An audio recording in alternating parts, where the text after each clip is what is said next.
Hello everyone! Magandang araw po sa inyong lahat. Welcome back sa aming YouTube channel, Farm TV Realty Lopez. This is Luis Ibe, one of your site locators today. At ngayong araw po ay nandito tayo sa bayan ng San Andres, Quezon. Meron po tayong property na isa site may sukat or lawak na 4.9 hectares o hektarya. Ang property po ay mula sa National Highway, may mga 5 kilometers po ang layo. Itong property po ay tuhog kalsada din. So as you can see po, ito yung kalsada. Although medyo may pagka-rough road tong kalsada, sa nadaanan namin kanina ay ginagawa namin na po ang kalsada. Sinisemento na po. Itong property rin po ay malapit sa Nabaroto Falls. Pwede niyo pong i-search yun sa internet. Nabaroto Falls po ay isa sa mga tourist spot po dito sa San Andres. May mga 500 meters na lang po ang layo ng Nabaroto Falls dito sa property. Bale, ito pong kalsada na to ay kasama dito sa property kasi nga po ito kalsada siya. Ang property po ay hanggang doon po sa may Niyogan na yun. Wait, turo ko.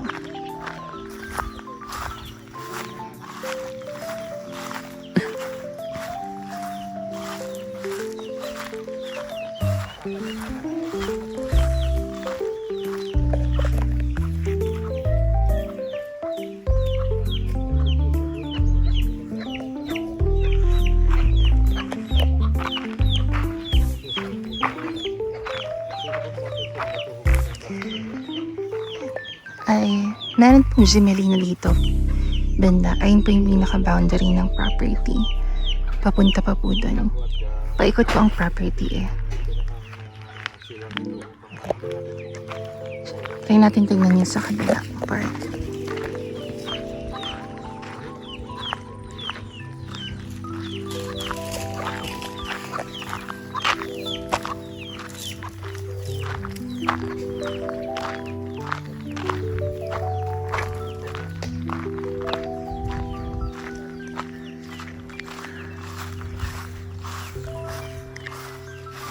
Ayan po. Nakikita niyo naman sa video dito. Sabi dito may mga puno ng niyog, may mga saging. Dito naman po ay may mga Gemelina, may mangga.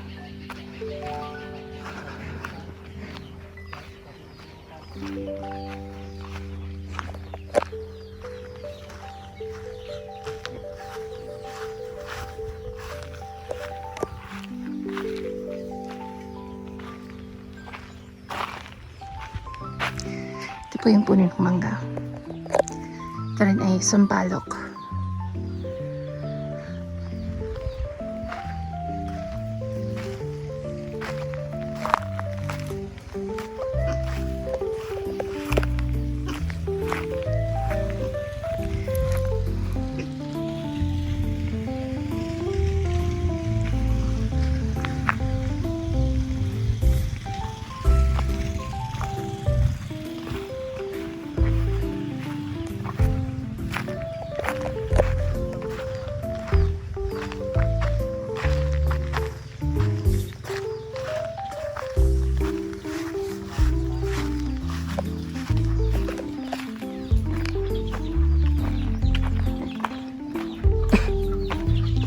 Kuya, hanggang saan dito yung property?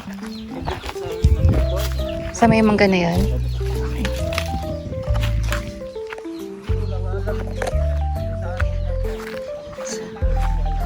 Ayan, yung property daw po ay hanggang dun sa mangga na yun. Ayan. Sa mangga na yun.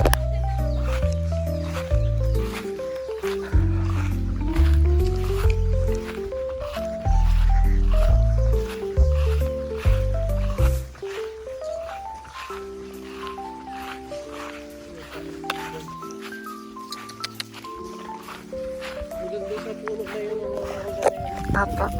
Dito po, hanggang saan po dito? Hanggang dyan sa may baba, hanggang puno ng kawayan. Kawayan. Puno ng kawayan, pasok pa yan dito. Yung kabilang yun, hindi na yun. Yung puno lang ng tao.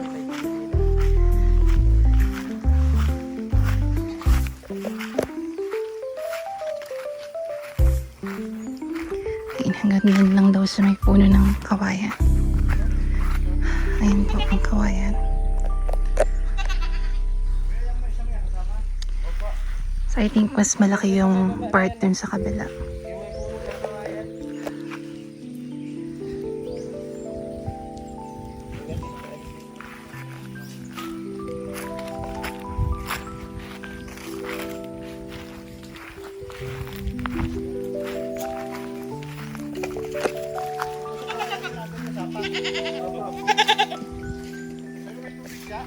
Mayroon po.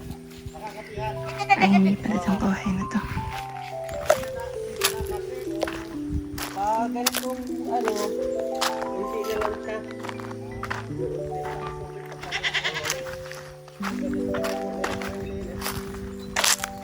Pagitan. Pag ganun yung mga puno ng lit na yan eh. Ah, okay po.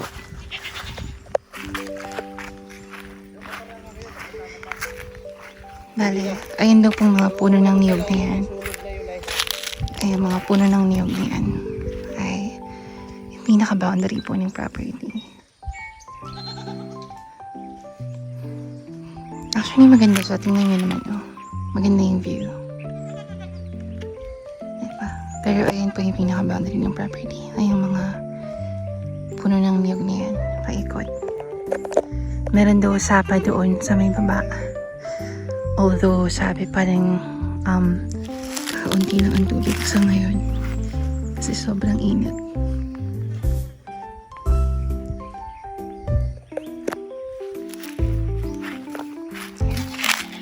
Itong mga maisan po kasama. Yung mga maisan po na yan ay kasama sa property.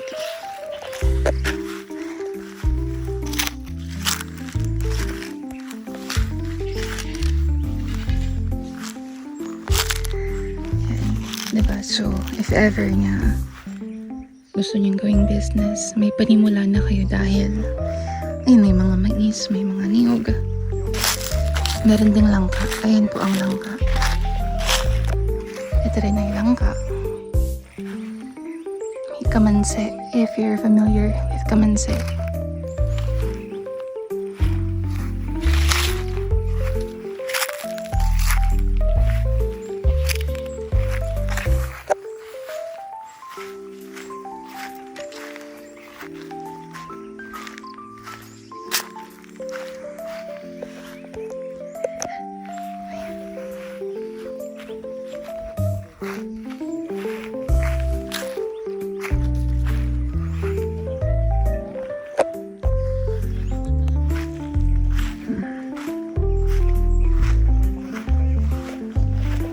Maganda siya kasi although may pagka-slopey siya, slight lang naman. Dun sa may bandang baba naman ay flat naman na. At saka wala rin masyadong matataas na damo. Kaya maganda siya. Try natin pumunta dun sa may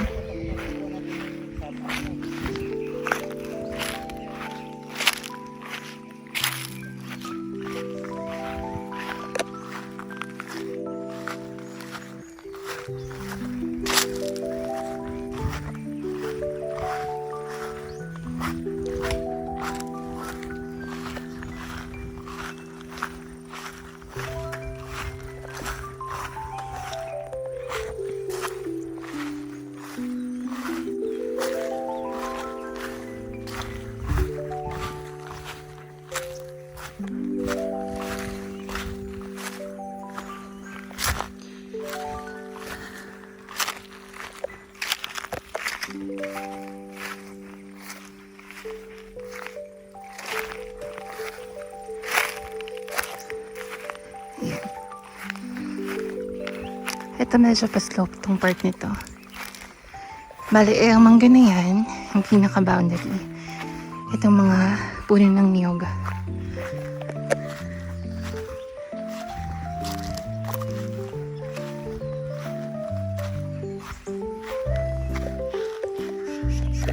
Ayan po. Doon ako nang galing kanina. Diba? Sobrang ganda talaga ng property kasi nga malinis siya.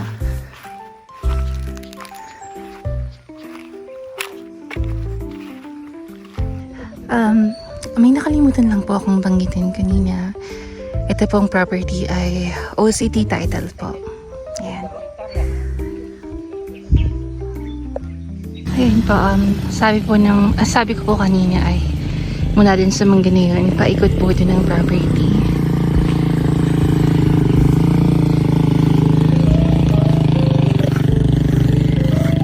Hindi ko lang matansya kung alin yung mas malaki na part. Kung ditong part na to o doon sa kabila. Pero as you can see naman doon din ay malinis ang property or ang lupa. Bale, walang matataas na damo.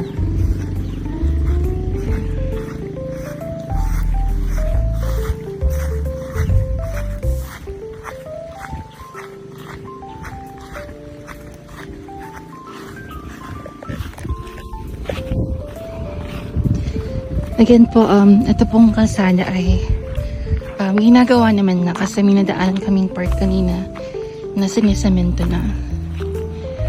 Ayan. As you can see po, di ba malinis yung part na yun. Dito lang sa bungad yung medyo madamo. Ayan, may mga saging, may mga niyog. Although, mangilan-ngilan na lang din yung niyog eh.